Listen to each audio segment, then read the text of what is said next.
Então vou começar agora, que já estamos em direto. Queria mais uma vez agradecer a quem tem seguido este nosso programa. Ciclo de conversas Eu Cato Lá, bem-vindo a todos. É um ciclo que procura aproximar as pessoas. O nome surgiu Eu Cato Lá porque continuamos infelizmente confinados uns cá, outros lá.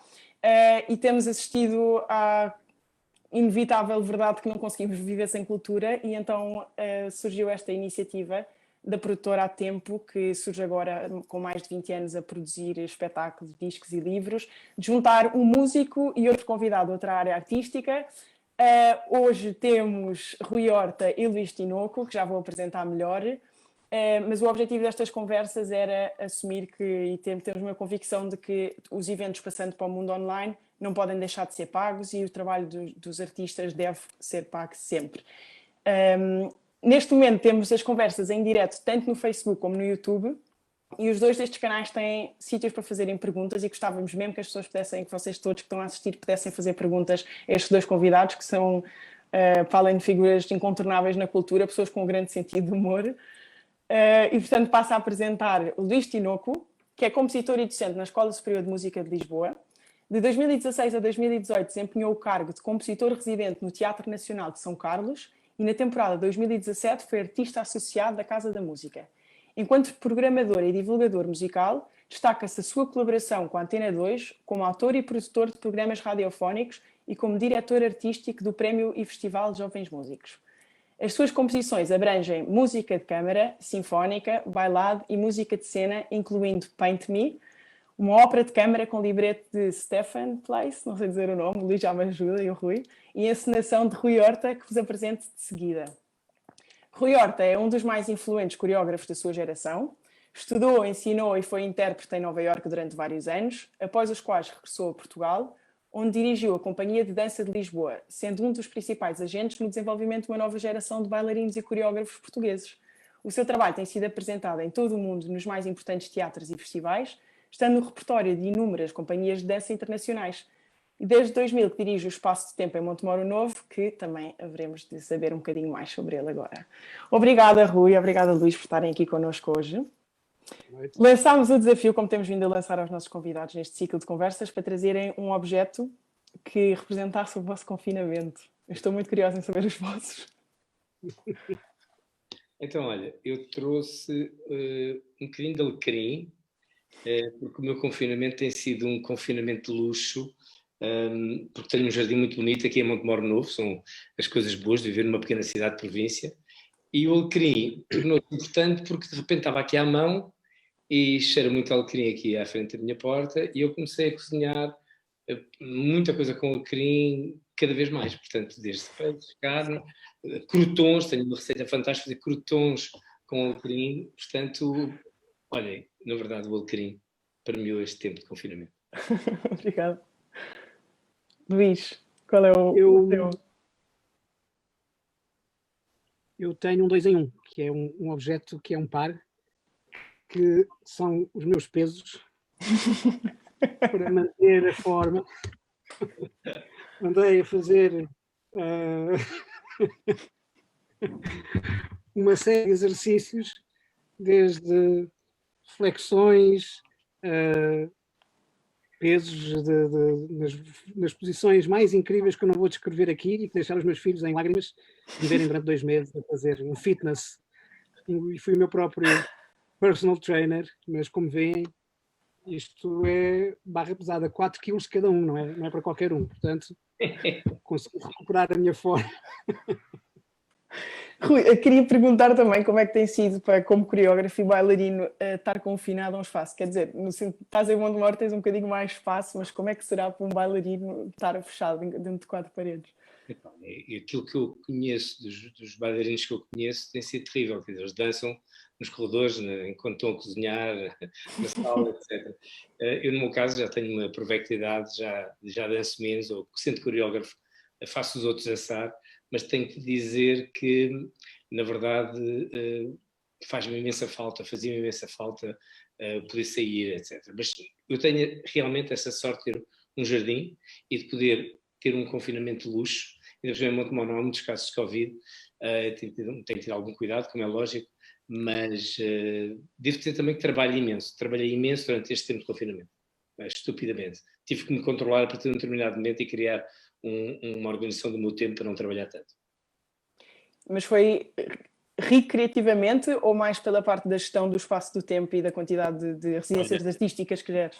Mais um confinamento de organizador, de gestor cultural, diretor artístico, porque o que nós estamos a fazer é um trabalho silencioso de conseguir que esta geração, sobretudo a mais nova, a mais emergente, que é algo que me toca muito, não desapareça do mapa. Portanto, nós estamos a programar, a cruzar. Eu agora também tenho uma posição de consultoria no CCB, portanto tenho cruzado as residências, a consultoria, o trabalho também de coprodução e neste caso agora, por exemplo, abrimos uma zona de residência nova, que é fantástica, de espaço-tempo, no meio do campo, mais ainda longe ainda que Montemor, na herdade do Freixo do Meio, que vamos começar a partir de 1 de setembro a ter pessoas na herdade a criar, a trabalhar, a fazer trabalho de mesa.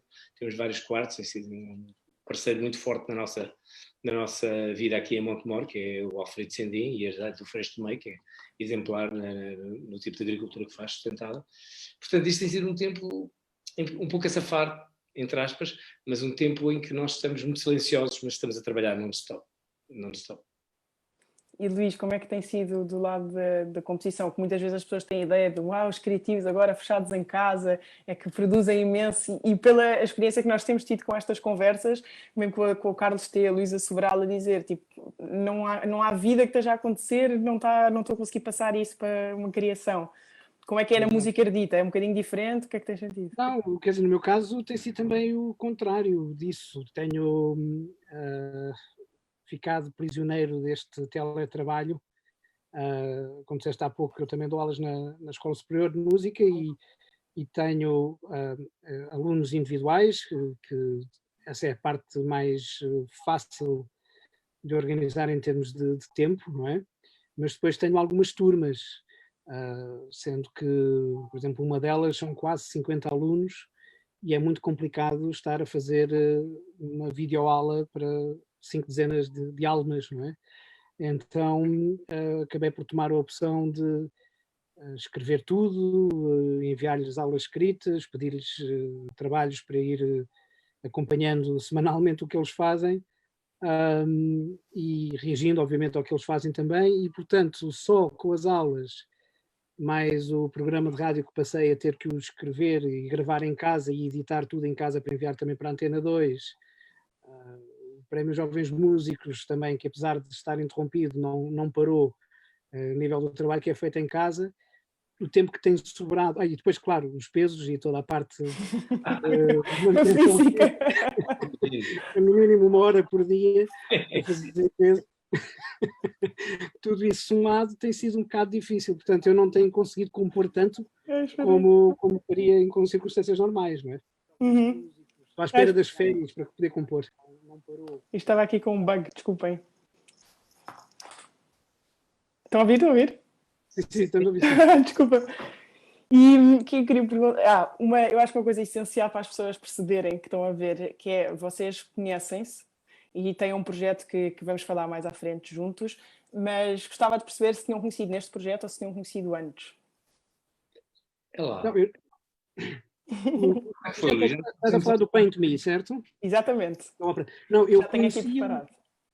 Eu conhecia o Rui de acompanhar o seu trabalho, porque eu acho que nós temos a obrigação e o prazer de sermos dois elementos ativos no nosso meio, mas atentos às áreas que saem da nossa criação. Portanto, eu gosto, obviamente, de acompanhar o que se faz noutras áreas que não são a minha, não vou só a concertos, e já há muitos anos que acompanhava o trabalho do Rui com imensa admiração, e sempre tive aquele desejo secreto de que um dia nós pudéssemos juntar esforços numa parceria.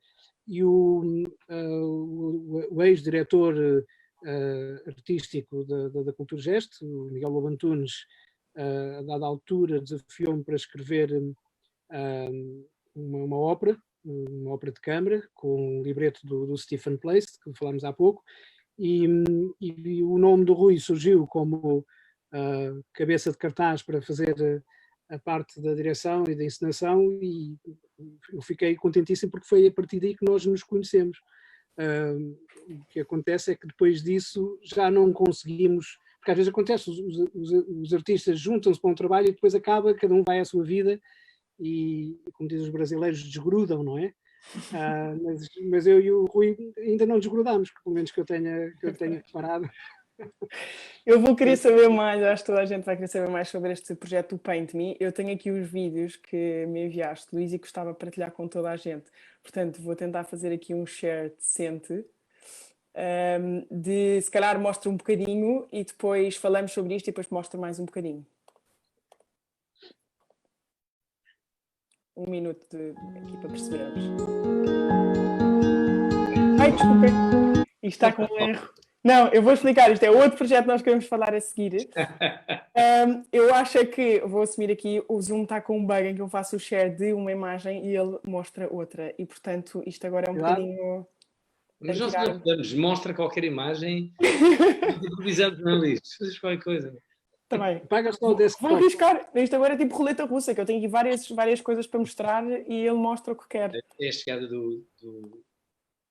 Sabem quando... Exatamente. Uma pessoa prepara-se para os erros que podem aparecer e com estes não está a contar. Testa e é o que é. Rui, se soubéssemos que era assim, não tínhamos aceito isto. Vamos tentar e vocês... Então é tipo jogo, vocês querem... Então, isto é outra... Mas podes deixar... Pode ser Isto é uma grande utopia. Isto é a aterragem do Matias Rost na... Vou mostrar então.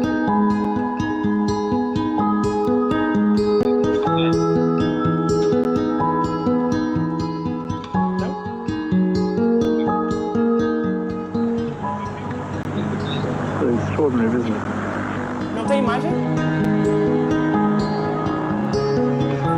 Então vamos ter... Acho que não tens imagem. Por acaso, isto é um clipe que vocês podem, se não der agora, vão ao Guardian e fazem uma busca no YouTube Guardian, o rapaz que aterrou na Praça Vermelha.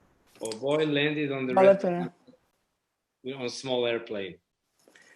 Então vamos voltar à parte, e já voltamos a esse projeto que nós tínhamos falar. Tínhamos testado isto e tinha funcionado, tenho pena que não se possa mostrar, mas Luís, isto está no YouTube, não está o Paint Me? Tá, quer dizer, completo não, mas no YouTube estão 2 certos, aliás, 2 compilações de certos, cada uma com cerca de 10 minutos. A ópera tinha cerca de 1 hora e, portanto, nós pusemos no YouTube cerca de 20 minutos com várias cenas montadas. E, alguém quer fazer um mini resumo da ópera antes de me explicarem, citando palavras vossas? Uma produção abençoada e uma maluqueira da criação. Quem é que disse isso? Não vou revelar. Eu posso talvez explicar como o Stephen não está connosco, mas de certa forma podia estar hoje. Eu posso explicar que a ideia da ópera parte de uma situação que o Stephen Place começou a observar regularmente nas suas viagens de comboio de Brighton para Londres, que era o facto das pessoas se observarem muito, mas muitas vezes não de uma forma direta, utilizarem os reflexos nas janelas dos transportes públicos para se observarem. Então ele começou com aquela ideia de quem é que não passou já pela experiência de ir a flertar alguém pelo intermédio, não é, dessa janela, porque às vezes as pessoas desviam o olhar e não conseguem olhar diretamente.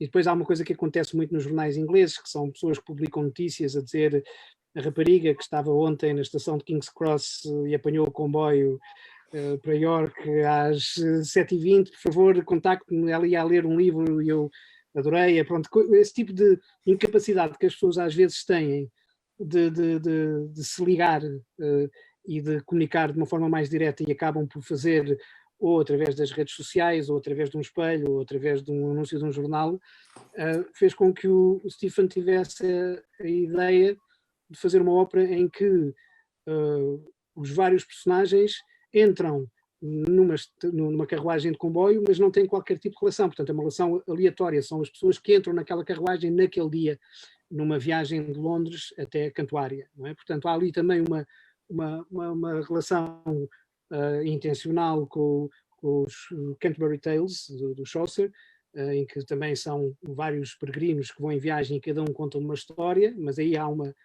elemento que é o elemento espiritual que os une nessa viagem, em peregrinação. Aqui, nesta história, não há qualquer relação entre eles. Portanto, eles vão entrando, paragem a paragem, e depois fazem essa situação de se observarem e fantasiarem. Portanto, cada quadro da ópera é uma fantasia de um dos passageiros projetada num dos outros passageiros que está acidentalmente naquele dia, naquela viagem, não é?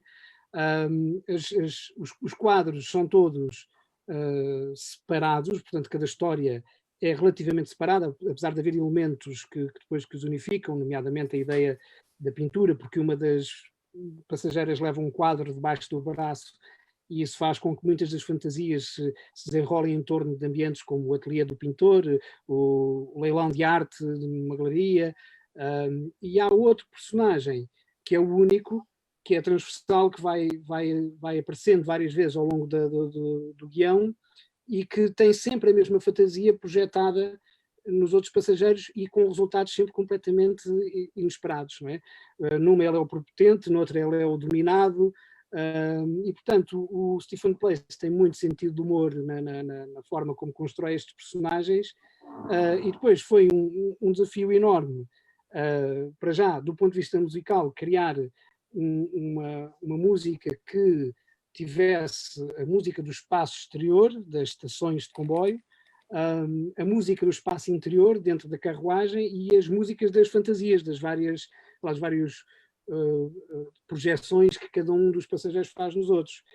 Para o Rui foi também, ele falará disso, um desafio acrescido, por termos um elenco só de 6 cantores, portanto não tínhamos aquela possibilidade de ter um duplo elenco, uns para a ação interior na carruagem e outros para a ação fantasiada exterior, não é? Portanto, o Rui teve que encontrar soluções muito engenhosas de, num espaço que é o palco, criar 3 velocidades narrativas completamente diferentes, não é? E isso foi logo a primeira dor de cabeça que o Rui teve que enfrentar quando entrou em cena, não é? E como é que foi para ti a versão do projeto? Eu tenho que dizer que isto terminou um ano, que foi um 2010, que foi um ano fantástico, criativo para mim, mas que foi uma esquizofrenia completa, daqueles anos muito prolíficos em que tu aceitas imenso trabalho, um bocado coincidentemente, e eu tinha sido, já tinha um ano muito complicado, tinha uma coisa com o Remix Ensemble, uma coisa na Casa da Música, fantástica, com a música do Cage, depois tinha uma criação na ópera em Gotemburgo, e de repente ainda tive um convite para ser artista associado ao CCB, com 3 criações, e eu estava completamente com o ano trancado, e o Miguel Abantunes aparece com este pedido. Eu disse que não durante imenso tempo, mas foi impossível dizer que não ao Miguel Abantunes, como vocês imaginam. Ou se não imaginam, imaginem. E ainda por cima eu gostava muito do trabalho do Luís, obviamente conhecia também, é recíproco o trabalho do Luís, tinha visto, na verdade, a peça do Terry Jones que tu fizeste, como é que se chamava? Maravilhoso. Evil Machines. Exatamente, o Evil Machines, não foi? E portanto foi um convite um bocado irrecusável, porque a seguir ter um sabático, tive um ano em que não criei, um ano e tal. Mas esta peça é daquelas que está condenada a correr mal, porque é a última que tu fazes já a morder a língua, não vou aguentar.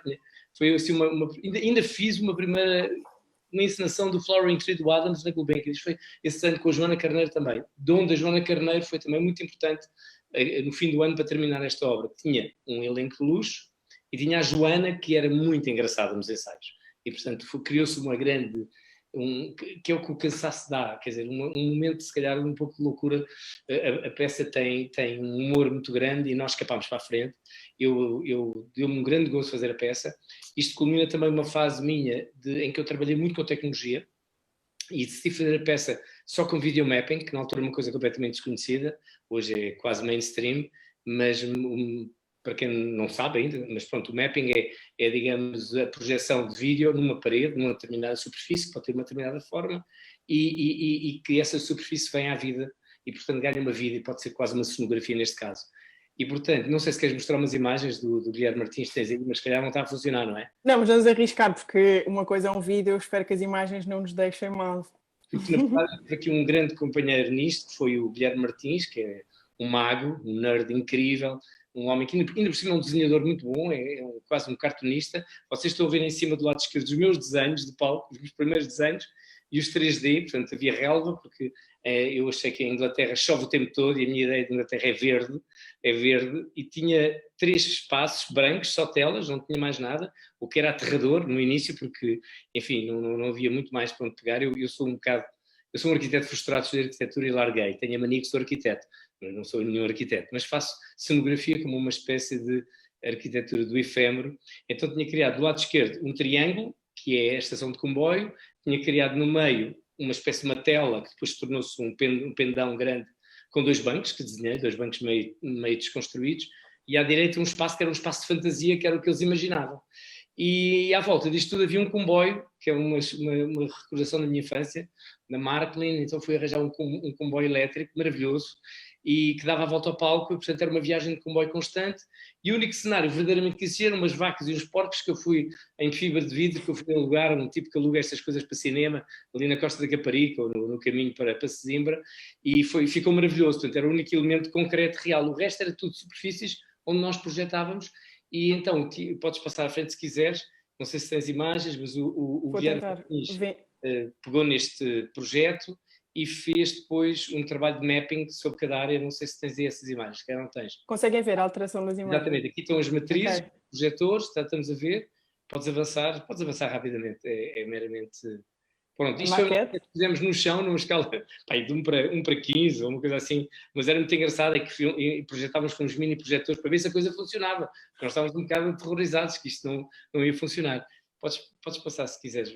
Isto aqui é muito interessante, já se vê a panóplia dos projetores todos, no palco da Cultura Gesto, e na verdade, podes continuar se quiseres. Por exemplo, isto é uma imagem do ecrã, porque nós, para cada obra, eu vinha de um andamento muito grande com o Guilherme Martins e com o Rui Madeira, 2 colaboradores meus, em que de 2004 até 2010, em 6 anos, criámos para aí uns 12 programas de computador. Cada obra que eu fazia, criava-se uma aplicação nova, porque não havia nada que fosse suficientemente forte para conseguir suportar, portanto era feita à medida. Vocês aqui já estão a ver alguns desenhos maravilhosos do Guilherme, tipo banda desenhada, ele criou de facto um universo artístico maravilhoso. Este programa, penso que é uma adaptação do Einstein, que é um template, um programa de utilização, um programa de macrodifusão em vários ecrãs em tempo real, que ele deu-lhe o nome de Einstein, e depois oferecemos a toda a gente, para onde passávamos, oferecíamos sempre aquilo aos técnicos, ficavam encantados. Podes continuar, se calhar ainda mais uma outra imagem, mais outra. Isto aqui era a imagem da igreja, podes passar à frente. Aqui era a imagem do estúdio do pintor, ali embaixo era a exposição em que havia assim, nós destruíamos as imagens. Podes continuar, não sei. Depois aqui com o Guilherme a trabalhar no palco da Cultura Gesto, e portanto havia a relva e havia estas coisas brancas que nós tínhamos que lá por qualquer coisa. E correu muito bem, foi muito interessante, aprendi imenso. E de facto é daquelas coisas incríveis, é um trabalho que funcionou também com uma grande proximidade com os cantores, porque de repente tu tens uma geração de cantores de canto lírico maravilhoso, Hugo Oliveira, Eduardo Mel, maravilhosa, a Camarinha, Raquel a Camarinha, por aí fora, e tu tinhas uma série de cantores que eram muito jovens e muito entusiasmados, cheios de talento e cheios de coragem, diziam sempre que sim. A encenação, sim. Consegues fazer isso, sim. E se fizesses não sei quantos, sim. E achas que... Sim. E então era um trabalho incrível. Havia, por exemplo, uma cena de exorcismo na ópera, que é muito engraçada, que é a cena mais hilariante, que é um exorcismo em que o Job, que fazia era o barítono, fazia de padre, não era? Ele fazia de padre. Exato, e aquilo corria ao contrário. Os porcos estavam completamente... Está-se pelo diabo, não é? E vem o padre. E depois vira-se ao contrário e o padre é que vira porco, não é? Uma coisa qualquer. E então andávamos no chão a rir à gargalhada. Foi muito... A Joana Carneiro tem uma cena inesquecível, no chão deitada a rir, agarrada à barriga, que eu nunca imaginei que a Joana conseguisse rir dessa maneira. Foi muito interessante. Foi um final de ano maravilhoso, uma estreia extraordinária. Nos divertimos muito, não foi, Luís? Divertimos.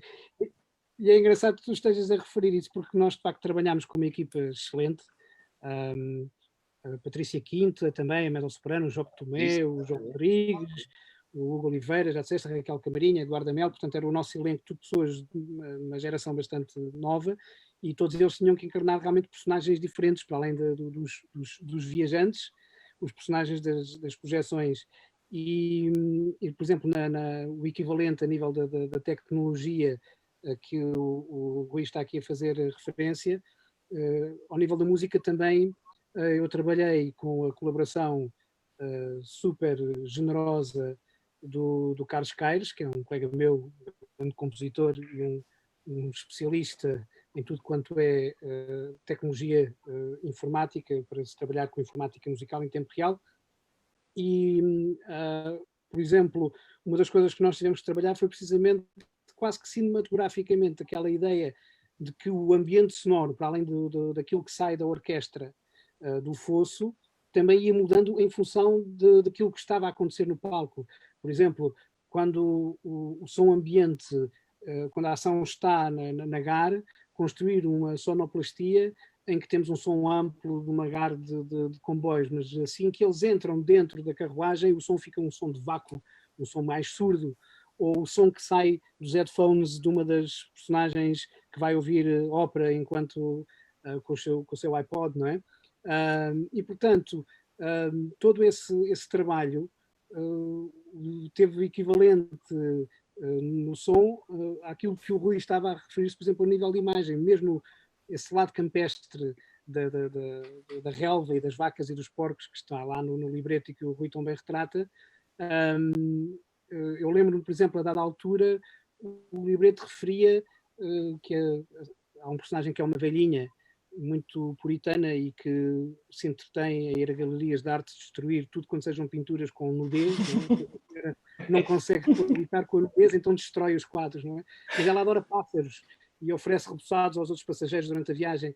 E então o libreto descreve alguns pássaros ingleses, não é? do Yorkshire, e eu tenho um amigo, um grande amigo, que é um compositor australiano que vive em Inglaterra há muitos anos, que é o David Lumsden, e que é um dos meus especialistas em ornitologia e que viajou pelo mundo inteiro a fazer gravações de tudo quanto é pássaros, desde a Austrália, a América do Sul, a Inglaterra. E então, aliás, o arquivo sonoro do David Lumsden agora está na British Library. E eu lembro-me de enviar ao David passagens do libreto para ele me dizer nesta altura do ano, a esta hora do dia, naquele sítio de Inglaterra, os pássaros que o personagem ouviria seriam estes. E depois enviava-me gravações de campo mesmo daqueles pássaros para nós utilizarmos como... Portanto, as pessoas, quando estavam na plateia a ouvir os sons de alguns pássaros associados àquele personagem, não sabiam que, de facto, estavam a ouvir um trabalho rigoroso de investigação ornitológica. E como é que é a articulação destas áreas todas? Que é, escreves uma ópera e estás a pensar nesta ideia de como é que o som é passado, se é abafado, se é mais seco? Sim, há uma pessoa específica? Isso depende muito, claro, da abordagem de cada compositor. Para mim, tenho muita tendência a pensar as coisas de uma forma, às vezes, quase que eu diria cinematográfica, bastante visual, e uma das coisas boas de trabalhar com o Stephen Place foi que, mesmo na altura da escrita do libreto, eu encontrei-me com ele regularmente, e determinado tipo de problemas, ou às vezes não eram problemas, eram desejos que eu tinha de poder trabalhar musicalmente algumas ideias que, na minha opinião, poderiam ter mais potencialidades a nível da escrita do texto. O Stephen era incrível porque ele estava 100% aberto e reescreveu várias cenas, portanto nós tivemos várias versões do libreto até chegarmos à versão final, sempre em articulação um com o outro. Quando o libreto ficou pronto, fizemos eu, o Rui e a Joana Carneiro as audições para escolher cantores, e eu depois já escrevi a música, portanto nós já sabíamos quais eram os personagens. Quando fazemos as audições, eles ainda não têm música da ópera, mas nós já sabemos o que é que cada um deles vai ser enquanto personagem. Portanto, eu depois, quando escrevi a ópera, escrevi a pensar naqueles cantores especificamente, e depois, quando o Rui entra, é aquele lado muito engraçado que é o autor do libreto e o autor da música estão convencidos que a obra está acabada, não é? Escreveu-se o texto musical, escreveu-se o texto literário, e agora entra um terceiro elemento que, muito legitimamente, tem a sua terceira leitura e que também tem qualquer coisa a dizer sobre o assunto, não é? E esse lado de articulação entre os três, estimula aqui, cede ali, não é? Quer dizer, portanto, é ser sempre um jogo de grande maleabilidade e flexibilidade de todos, foi absolutamente maravilhoso, porque nenhum dos três quis adotar uma postura de esta é a minha peça. Não é.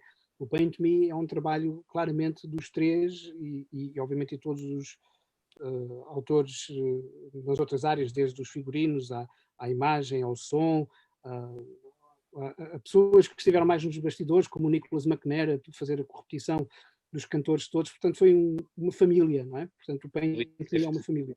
Mas tenho que te dizer que é tramado tu fazeres uma encenação de uma primeira criação, de uma primeira obra. Ou seja, é evidente que quando eu chego eu percebo que tu estás super agarrado à música, que talvez o Stephen ainda estivesse mais agarrado ao libreto, mas houve esta vontade, porque pode ser muito difícil a relação do encenador com, por exemplo, com o maestro. Quando, por exemplo, uma coisa é fazeres eu lembro quando fiz a minha primeira ópera, foi logo um Stravinsky, um Rake's Progress em Basel, na ópera de Basel, eu estava aterrorizado, estavam 100 pessoas, o primeiro ensaio de palco estavam 100 pessoas, e tu percebes que aquilo é muito caro à hora, sobretudo na Suíça, entre os técnicos, uma orquestra no fosso, um coro, e tu estás ali numa luta, mas o Stravinsky já morreu há muitos anos, pá, e o libretista também. O teu desafio é normalmente sempre com o advogado do músico, que é o maestro. E, portanto, se tens um maestro que joga a bola contigo, metade dos teus problemas desaparecem. Aqui, tu tinhas a Joana, porque também é um elemento muito importante que entrou aqui, foi fantástico no final, o Luís, o Stephen, que veio de Londres, e, portanto, nós nos últimos 15 dias estivemos juntos sempre. E devo dizer-te que foi uma grande entrega e foi muito fácil, ou seja, é inacreditável como é que se consegue fazer, talvez porque o formato seja mais de câmara, apesar de teres a Orquestra Sinfónica Portuguesa, no fosso, porque fez um trabalho extraordinário, e realmente esses ensaios depois são mais formais, imediatamente, não é? Quando vais para o palco, mas aquele tempo em que tu sabes que a ópera vai existir, que está o Nicholas McNair ao piano, que era também maravilhoso e com aquele humor muito british, aliás, tudo ali era british, não é? Eu próprio tornei-me british, que não sou muito british, mas a verdade é que era fortíssimo, e houve essa capacidade de nos juntarmos e criou algo de realmente abençoado. Eu acho que deve ter sido eu que digo essa frase, porque isso é talvez uma adjetivação muito minha, mas na verdade esta escala é uma escala de relacional muito boa, muito de 1 para 1, e acho que foi isso que permitiu que nós num tempo recorde fizéssemos esta obra. Tivemos muita pena de não poder circular no país, porque ela foi feita para circular. Isto mostra a incapacidade que nós temos hoje em dia em Portugal de conseguir a ópera continua a ser algo de Lisboa e do Porto, ou de Lisboa, e é terrível, quer dizer, que no país inteiro vê-se ópera diferida de uma produção qualquer, e as pessoas vão ao teatro para ver um ecrã de cinema ou de vídeo. É uma pena que nós não consigamos fazer um repertório de ópera que possa girar, de tal maneira que nós ficámos muito amigos depois disto, eu e o Luís, aliás, temos histórias muito divertidas depois daí, como qualquer amizade tem, não é?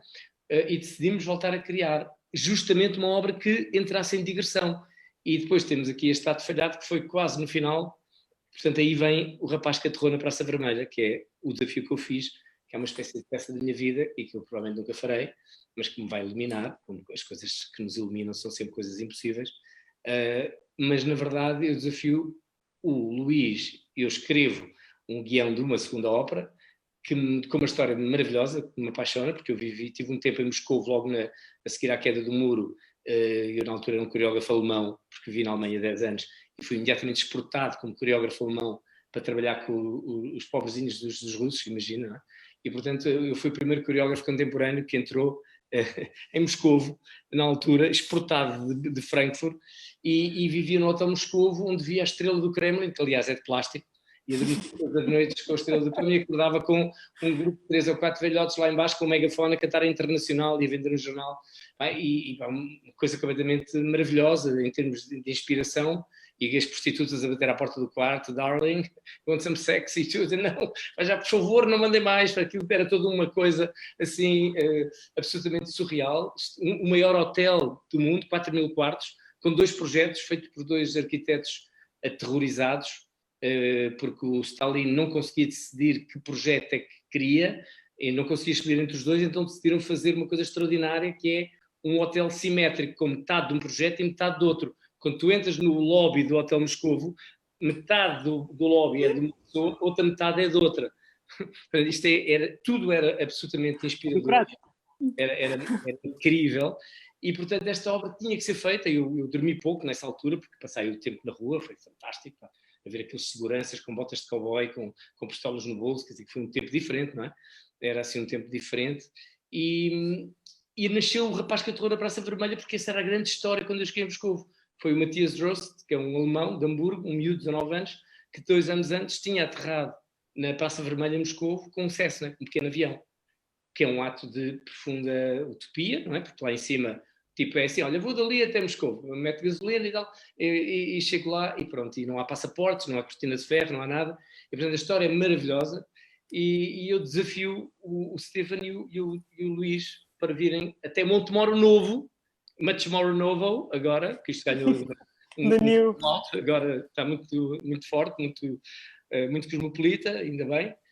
E então nós tivemos 3 dias aqui em casa, absolutamente deliciosos, em que bebíamos um bocado mais, mas ríamos à brava, compusemos imenso e a ópera ficou despachada, mas depois nunca existiu. O Stephen foi para casa escrever, escreveu o primeiro ato completo e tal, porque na ópera entrava o Matthias Drost, mas depois aquilo foi uma espécie de uma luta, um ato de afirmação, porque ele foi até Reykjavik, onde havia a cimeira falhada entre o Gorbachev e o Reagan, no pico da Guerra Fria, para chamar a atenção contra a possibilidade de uma guerra nuclear. Pois a coisa correu mal, o tipo volta para Helsínquia, num Cessna, tinha 50 horas de voo, tipo, não sabia muito bem pilotar, e daí nasce a teoria da conspiração, porque há muita gente que acha que ele era treinado pela CIA, não deixa, na minha opinião, de ser um herói, e depois de Helsínquia, quando vem para Hamburgo, desaparece nos radares e vai na direção de São Petersburgo, Moscou, etc., e a terra de manhã, ao nascer do sol, e vem com um fato de macaco laranja e com um autocolante na parte de trás do avião, portanto teve que parar para reabastecer. Há muita coisa aqui, mas a verdade é que isto fez cair os aparatos todos digamos, a cúpula do exército soviético, nomeadamente o Sokolov, o marechal do ar, que era um tipo que só obstaculizava e confrontava muito o Gorbachev, e o Gorbachev aproveitou para fazer uma purga, que deve ter inspirado o Erdogan no ano passado, quando faz estas purgas. Então, o Gorbachev fez uma purga mesmo à Roma antiga, e mandou 2.000 pessoas embora do exército, foi buscar os generais às dachas deles, e portanto a perestroika arranca como consequência, ou pelo menos como consequência próxima deste voo, que é maravilhoso. Como é que ele não é abatido, não é? Portanto, essas questões levantam-se todas. Isto é completamente ao prático, porque é um miúdo novo, o David, contra um Golias, que é um exército soviético, duas grandes figuras, o Gorbachev, muito gordo e tal, que dava dois baixos, não? Um barítono em baixo, tinhas pensado. E depois tinhas as mulheres, Nancy Reagan e a Raisa Gorbachev, com aquele cabelo a Nicolau Tolentino, parece ter um colchão lá dentro, maravilhoso. E depois, ainda por cima, havia a astróloga da Nancy, que ela passou a vida a ouvir a astróloga, e depois a buzinar nos ouvidos do Reagan, e portanto a astróloga teve uma importância enorme no tempo do Reagan na presidência, e era tudo muito ao prático. Ele volta de Moscovo, pronto, ele é preso, a seguir é libertado pelo Kohl, lá nas negociatas ficou só 1 ano preso, e depois, na verdade, tem mais uma cena em que ele vai fazer trabalho social para uma instituição social, esfaqueia uma enfermeira, vai preso outra vez, porque ela não quer sair com ele, convida para sair, mas depois já não é uma faca, era só um bisturi que estava ali, mas pronto, vai preso, ele leva 4 anos, sai ao fim de 5 meses. Portanto, isto é tudo muito interessante e muita teoria da conspiração pelo meio. E hoje tem 50 e tal anos, é financial consultant na Suíça, tem um estudo de yoga, é um tipo assim completamente fora, ainda organiza umas conferências, não responde no Facebook, já tentei várias vezes, mas isto é uma espécie de ambiente completamente ao prático, ou seja, nós entramos totalmente neste filme, não foi, Luís? Isso é uma coisa incrível. Eu ainda não decidi, tu estás a falar no passado como se fosse um projeto o amor está na nascença, mas eu ainda não desisti, portanto... O que é preciso para este projeto ir à frente? Podemos usar agora este momento em que esta filmagem vai ficar... Dinheirinho. Estivemos quase lá, depois houve um parceiro que bancou no final, saltou fora. Mas tínhamos já uma turnê com 10 teatros em Portugal e tínhamos uma série de comprodutores fantásticos, depois no fim era preciso aquele empurrão final e não deu, mas isto a gente aprende na vida sempre. Mas ficou este vídeo é a oportunidade para fazer promoção, esta ideia, quem sabe... Na realidade é um crowdfunding, certo? Exato. Vamos lançar a seguir o link do crowdfunding. Luís, posso perguntar, não sei se as pessoas têm muito noção, eu não tenho noção de... há uma ideia deste género e como é que surge a música e a criação, ou seja, há uma ideia de uma coisa ou prática, as personagens e tudo, mas tu tens esta ideia, depois vais para casa e ficas a compor ou começas a sentir umas linhas melódicas, imaginar... Não, quer dizer, eu acho que não há um processo, cada texto acaba por estimular soluções diferentes, não é? Eu devo dizer que nos 2 casos em que trabalhei música de cena, neste caso do Paint Me com o Stephen e com o Rui, e o outro caso que fizeste referência das Evil Machines com o Terry Jones, eu só compus depois de ter o texto e o libreto completo, não é? E de uma forma indireta, mas sempre presente, acompanhei a escrita dos 2 libretos. E devo dizer que houve muitas coisas num caso e no outro que eu pedi para serem inseridas, porque depois é um processo contagiante, não é? Uma pessoa fala de ideias musicais e o libretista, se tiver essa sensibilidade e esse interesse, acaba por se interessar por isso. E vice-versa, e há muitas ideias que são texto e que acabam por estimular soluções musicais. Eu não tenho uma ideia de um processo.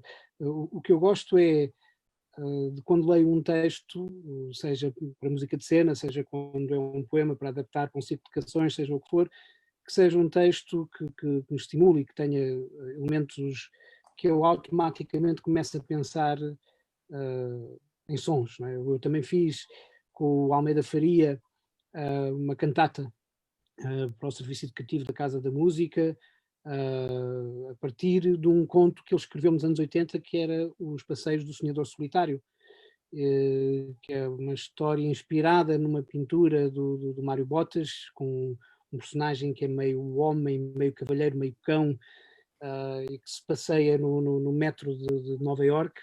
E eu lembro-me, quando estava a ler esse conto, ainda sem sequer haver qualquer ideia de adaptar ou de vir a transformar-se numa peça musical, eu estava a ler aquelas situações dentro da carruagem do metro, o próprio ritmo narrativo do texto, e eu estava automaticamente a pensar: quero apropriar-me deste texto para fazer qualquer coisa musical. E depois, quando a Casa da Música fez o desafio lançou o desafio de fazer um projeto para o serviço educativo, eu fui ter com o Almeida Faria e disse: preciso que transforme este seu conto num libreto para uma cantata, não é? Portanto, eu sou muito como esponja quando trabalho com texto.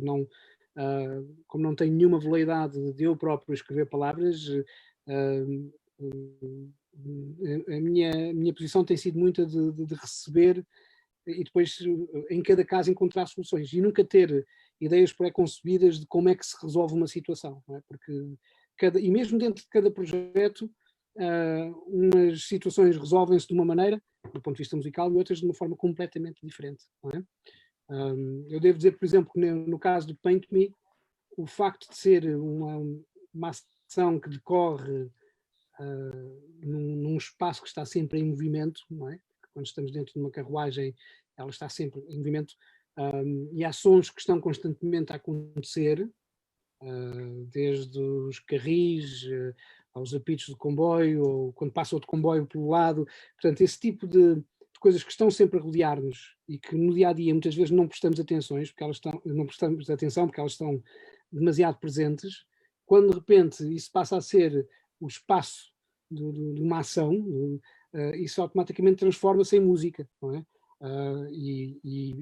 Por exemplo, mais do que pensar em melodias ou em harmonias, como é que eu vou compor agora ao piano uma linha melódica para esta cantora, aquilo que esteve sempre na minha cabeça como ponto de partida eram precisamente os sons dessa viagem, não é? que depois foram transportados umas vezes para situações de ruído, outras mais teatrais. Por exemplo, há pouco o Rui falava do exorcismo. Um dos grandes desafios que trabalhámos com o Carlos Caires foi precisamente a cantora, quando canta as suas linhas melódicas com aquele texto meio satânico, com as palavras inventadas pelo Stephen,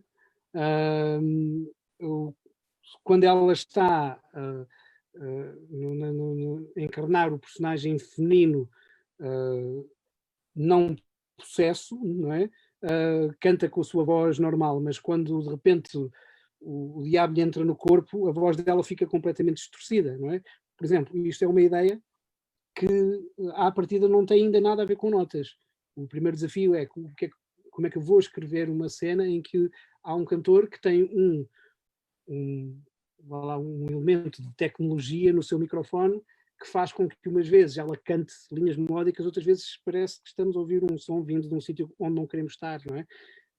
Portanto, esse lado muito extra musical acaba por ser, para mim, aquele que na maior parte das vezes me inspira, não é? Mais do que a questão de linha melódica. Sabes que este elemento que tu falas que é um pouco... Não é o canto puro, não é? Ou seja, esta contaminação que há entre diversos aspectos. Por exemplo, na tua música é muito claro que nesta música e ela é muito cinematográfica. Eu lembro quando tu mandaste as primeiras coisas, eu penso que havia uma inspiração de uma obra tua que era o Slow Train Approaching, não é? Que era uma coisa maravilhosa. Era do Mind the Gap, exatamente. Mind the Gap. O segundo elemento que era o Next Train Approaching, exato. É o Next Train Approaching, que é maravilhoso, que é o arranque no fundo da ópera também. E eu tenho que te dizer que há qualquer coisa, eu sou o tipo de transdisciplinaridade, eu gosto imenso destes objetos que não são classificáveis e em que não há uma hierarquia. Enquanto encenador, também rejeito muito esta coisa do control freak. O encenador de ópera tem que ser um tipo com uma grande capacidade de gerir em um espaço de tempo curto uma espécie de objeto que pode escapar das mãos e pô-lo todo. É como ter uma quadrilha de... Em vez de ter 4 cavalos, são 40 cavalos. E tem que correr na mesma direção, porque senão não vai acontecer a peça, não é? É uma salada, não é uma peça. Mas não tem que ser um control freak no sentido, pode-se apagar na peça. Dou-te um exemplo. Nós temos que nos apagar constantemente perante a música, porque nós estamos ali para dramatizar a música. Mesmo que seja uma bela história, o libretista escreveu, alguém escreveu. Portanto, tu tens a noção que antes de ti veio pelo menos o libretista e o compositor. E isto dá-te logo uma noção do sítio onde estás. Depois, por exemplo, quando se faz uma ópera desta dimensão, que é, como ópera, é realmente um trabalho muito completo, mas não são muitos cantores em cena, não há, por exemplo, um coro e os solistas. Portanto, não há essa hierarquização. Então, por exemplo, o Ricardo Preto, que eu convidei para fazer a roupa, teve tempo de fazer a roupa, eram só 6. Fez tudo monocromático, tudo em verde, vários tons de verde, a relva era verde, ele era verde. Fantástico, os botões, os sapatos, os tacões, os cabelos, as maquilhagens, os adereços, quer dizer, o Ricardo viveu aquilo como só as pessoas da moda conseguem viver, como mesmo artisticamente na sua dimensão completa. Portanto, quando o resultado vem cá para fora, ele é todo muito harmonioso, ou seja, tu perdes, tu já não és a pessoa mais importante. E há alturas, obviamente, que o mais importante é aquela área que está a cantar um cantor. E tens de ter a perfeita noção que num determinado momento, até que musicalmente nós sabemos que são os grandes momentos da peça, quer dizer, sim, o Dom Juan é a morte de Dom Juan, é tipo uma morte de um western, demora meia hora a morrer, e no fim, quer dizer, no fim da obra eles são sempre aflitos, porque a coisa mais difícil é já ao fim de 2 horas, 3 horas. Nós temos que respeitar essa capacidade de sobrevivência do próprio intérprete. Se no recitativo tu se calhar consegues trabalhar coisas com humor, com uma série de nuances, na área tens que respeitar, no meu caso pelo menos eu gosto muito de respeitar o trabalho, aquele momento em que tudo se cristaliza naquela área, naquele momento difícil. E eu acho que uma ópera que tem esta dimensão, que é de câmara, permite um trabalho interdisciplinar fantástico. Aliás, a própria definição de ópera do alemão, do Gesamtkunstwerk, não é? Um trabalho de palco global, faz apelo a isso, a algo tão complexo que é uma coisa diferente. E eu adoro ópera, adoro música, gostaria de ter feito mais ainda na minha vida e fiz algumas vezes, mas tenho que dizer que de facto o Paint Me, sendo uma ópera de câmara, foi aquela que me deu mais gosto de fazer. Não tens de dominar, quer dizer, houve trabalhar num coro, eu que falo, por exemplo, um alemão na altura, agora falo um alemão, ok, mas quando fiz, por exemplo, a minha primeira ópera em alemão, ter que falar com um coro em alemão, um tipo com um acento português, estás-te a expor, além disso estás a tentar que aquelas mulheres que têm o cabelo todo bonitinho para ir para casa todos os dias jantar e fazer comida para os maridos e para aquelas histórias todas, para aqueles cabelos é impressionante, os cantores de ópera quando saem do coro, para convencê-los a desgrenhar o cabelo, a molhá-lo porque está a chover no manicômio, numa cena de manicômio, demora tempo até tu conseguires que eles todos se desgrenhem e as mulheres tirem sutiãs e os homens tirem a roupa interior e que aquilo se veja o corpo todo colado. Tu tens que ganhar um coro, isso demora um mês a ganhar um coro, para que eles estejam contigo. Sempre trabalhei com o coro de São Carlos, para que às vezes a gente ouvia contar, fantástico, facílimo. Aliás, a coisa mais difícil, a coisa mais fantástica de perguntar a um coro é dizer assim, bom, género, vamos começar pela cena mais difícil, não sei se vocês conseguem fazer isso, ajudem-me lá aqui e tal. Conseguem sempre, porque as pessoas querem ser desafiadas e querem ser galvanizadas, mas é um trabalho teu constante também de sedução, de provar que tu estás ali para servir e não para ser servido. E se tu estás ali para servir a música, sobretudo, estás completamente em casa. Porque nós ali só falamos de música. Se não é uma aldeia aquilo, cada um vai te contar a sua vida. Nós ali só falamos de música. E falamos de música durante 2 meses. E é maravilhoso. Quando aquilo acaba, é uma pena. Aquilo é uma festa. Uma pena acabar, quer dizer, não é? É sempre uma tristeza. É engraçado que tu digas isso, porque na perspectiva do compositor eu também acho que quando se trabalha não só na ópera, também na dança e no teatro, etc., há também essa necessidade de sairmos de nós mesmos, porque, por exemplo, se eu estou a escrever um quarteto de cordas, só tenho que responder a mim mesmo, não é? Não há nenhuma escolha que não dependa de mais ninguém que não do meu trabalho e das minhas decisões enquanto estou sozinho. Quando estou a trabalhar numa música a partir de um libreto e a trabalhar com um encenador, eu também tenho que estar constantemente a imaginar a música que vá também ao serviço da ideia dos outros, não é? Também tenho que ter essa capacidade de sair de mim mesmo. Estás a imaginar o que aquilo vai dar, não é? Claro, exatamente. E por acaso é engraçado que estavas a falar, e enquanto estavas a falar, estava-me a lembrar de 2 situações. Uma é muito rápida, que é na cena do casamento, em que eu tinha uma situação das bodas de Fígaro, que na partitura eram que 2 compassos de uma pequenina citação. O Rui pede ao Ricardo para fazer uns fatos que fosse possível eles vestirem dos 2 lados, não é? Portanto, eles quando viravam o fato do avesso, de repente o fato ficava uma coisa completamente de ficção científica, saída de um universo de banda desenhada. O que ninguém se lembrou foi que o tempo de virar o fato do avesso e de vestir em palco demorava mais do que 2 compassos. Então às tantas dei para mim a roubar o Mozart muito mais do que 2 compassos, e que eu já ia em 40. Eu já dizia ao Rui, eu não posso roubar mais o Mozart. Já chega.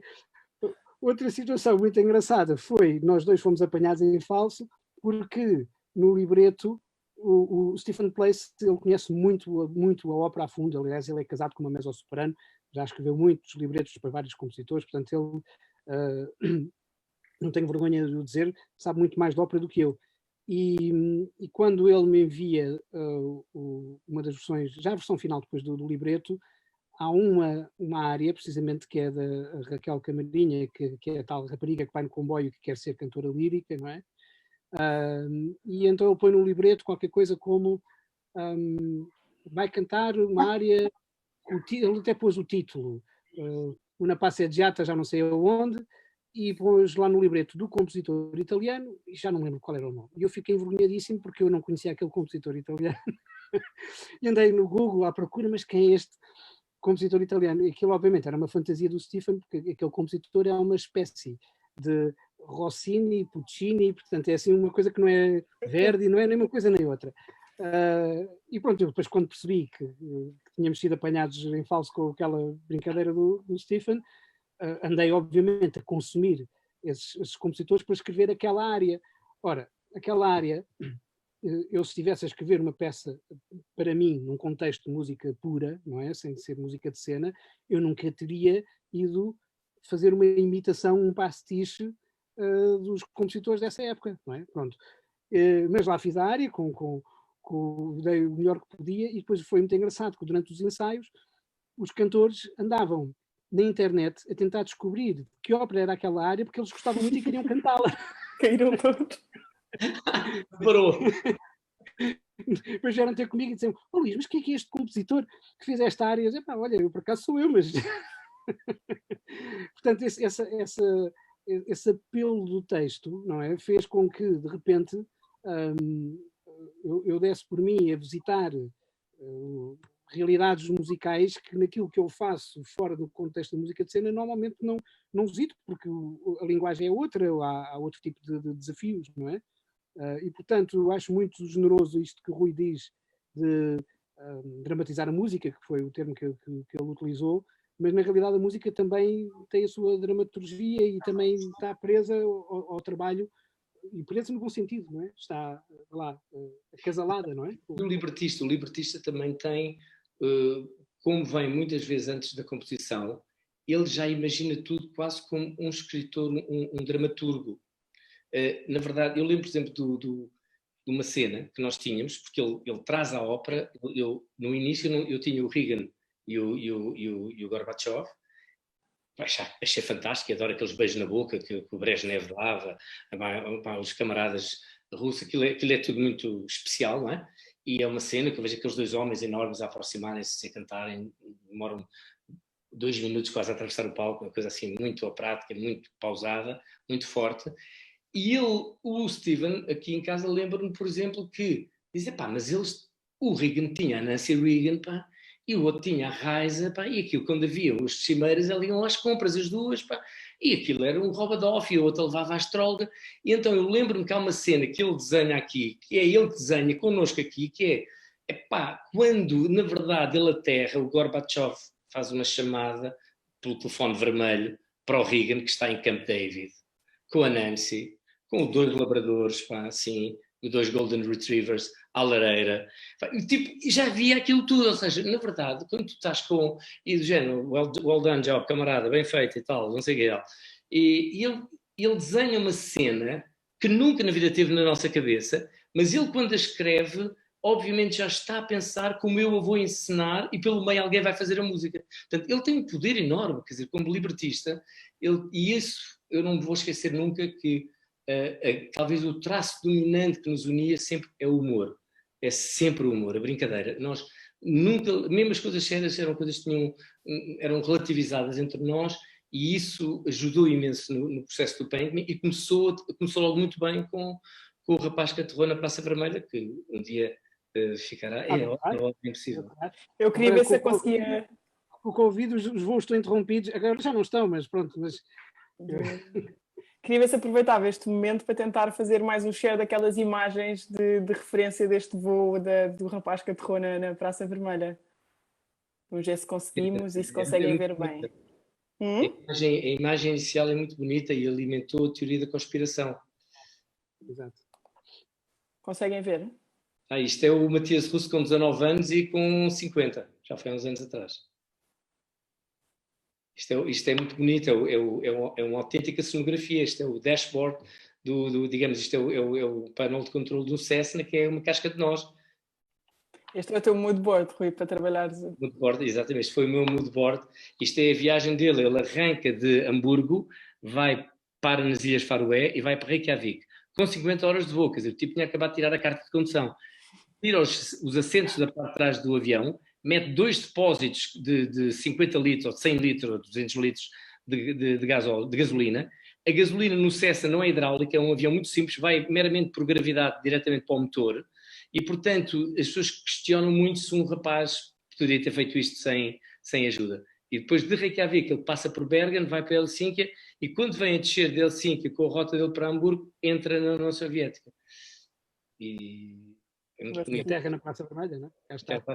Isto são imagens exato, isto são imagens de um MiG que eu fui buscar para dramatizar já oh my God, they are following me e tal. Isto já é aquela cena do encenador para tentar convencer alguém para lhe dar dinheiro para fazer a ópera, não é? Hello here, can you identify yourself, please? Are you a bird or are you an airplane? Então, e entretanto, o autocolante com a bomba nuclear que não estava, todos juram pé juntos que em Helsinki ele não tinha este. Portanto, ou ele pôs quando fez o taxiway, porque era muito longo, porque ele tinha que sair da pista principal, demorava muito tempo a sair do hangar dele, ele parou e meteu o autocolante e voltou, não se tem a certeza. A mesma coisa, o fato laranja que era impossível em voo estar a vestir o fato de tirar porque não havia piloto automático, nada. Eu tinha que ter os controles sempre na mão, portanto não se imagina como é que ele vestia aquele fato de macaco. Não. Temos mais alguma imagem? Temos aqui. Isto eu lembro-me perfeitamente, fui buscar porque isto é, à direita é aquela imagem daquela senhora que lia as notícias todas as noites, como em Portugal os nossos apresentadores do costume é Clara de Sousa há 30 anos atrás. e portanto eu via sempre as notícias na Alemanha com esta senhora, muito simpática, e ao mesmo tempo as notícias abriam ao mesmo tempo na Rússia. Descobri estas imagens, também o mesmo telejornal na Rússia que falavam, e isto é muito material de pesquisa que nós começámos a construir, descobrimos coisas incríveis, descobrimos que quem tem mais material disto são os próprios, é a televisão holandesa, e temos imensa coisa já de pesquisa feita. Okay. Últimas. Isto é ópera completa, não é? Isto é muito engraçado. Vocês estão a ver lá atrás, aquele edifício branco atrás da saída da Catedral de Santa Catarina, aquilo é o Hotel Moscovo. A minha janela é, mesmo por baixo, bom, vocês naquela fiada de janelas encostada à torre, mas de dentro, a minha era a última lá em cima. Ou seja, eu descobri isso porque depois andei à procura, claro, e dali eu consegui ver o Kremlin completamente, era incrível. Isto são as paradas, eu devo dizer que eu já consumi horas seguidas de paradas militares que são extraordinárias, depois naqueles Cadillacs expulsos para com os generais com fazer a saudação e tal, montes de beijos na boca, beijos e abraços dos camaradas. Hoje em dia deve ser difícil para eles manterem o controle perante o coronavírus, porque eles gostam a brava destas coisas. Enfim, acho que estamos a chegar ao fim das imagens. Sim, temos mais esta e outra. Esta é a capa do Guardian. Quem quiser ver isto na internet, basta ver o primeiro minuto, há várias coisas, não há muito, há 2 ou 3 filmes, mas há o filme do Guardian. Vocês põem Guardian, o rapaz que atuou na Praça Vermelha. Eu deixo o link nesta conversa para quem vir, fica lá com o link. E por último... Esta é extraordinária, não é? O Cessna começou a produzir no ano em que eu nasci, 1957. É o avião mais construído na história da aviação. Até 2006, 2007, na altura que terminou a minha pesquisa, tinham sido feitos 40 mil Cessnas. É tipo o carocha. É o avião em que antes a gente aprendia a tirar a carta de condução num carocha, no Volkswagen, não é? No carro do povo. Isto é o avião do povo. É o avião em que toda a gente aprendeu a pilotar. É adorado pelos pilotos todos. Olha, chegamos ao fim da nossa conversa. Não sei se querem perguntar alguma coisa um ao outro neste momento, que é uma oportunidade para as pessoas também verem. Não sei, Rui, temos que fazer o nosso jantarinho, não é? Tens que dizer-me que compraste os pesos, pai, que eu estou a precisar também de fazer um bocado de ginástica. Não posso fazer publicidade, eu recuso-me a fazer publicidade, mas isto offline dizes-me. Exato. Olha, então vou aproveitar para fechar a conversa, nós podemos continuar depois. Queria agradecer a toda a gente que viu, agradecer ao Rui e ao Luís por terem estado aqui, foi ótimo. Agradecer também aos nossos apoios, à Much More Than a Window, à 3H, à Central de Informação, e estou-me a esquecer de algum, mas eu depois retifico nos meus apoios, temos os apoios todos na página. Não houve perguntas da clientela? Não, temos só comentários ótimos, mas ninguém faz perguntas. Não sei se alguém está com medo, mas depois podem vir aqui ver e ficar felizes com os comentários. Belo encontro, que conversa fantástica, bela conversa. Depois umas informações. Não houve perguntas. Põe o link então, se não te importas, porque acho que as pessoas vão precisar de ver, e se possível também estão os links do Pancake, que acho que ficaram muito bonitos, as escolhas são muito giras. Vou partilhar tudo. Vamos agradecer a todos e vemo-nos hoje aqui, na próxima segunda-feira. Obrigada a todos. Deus, boa noite.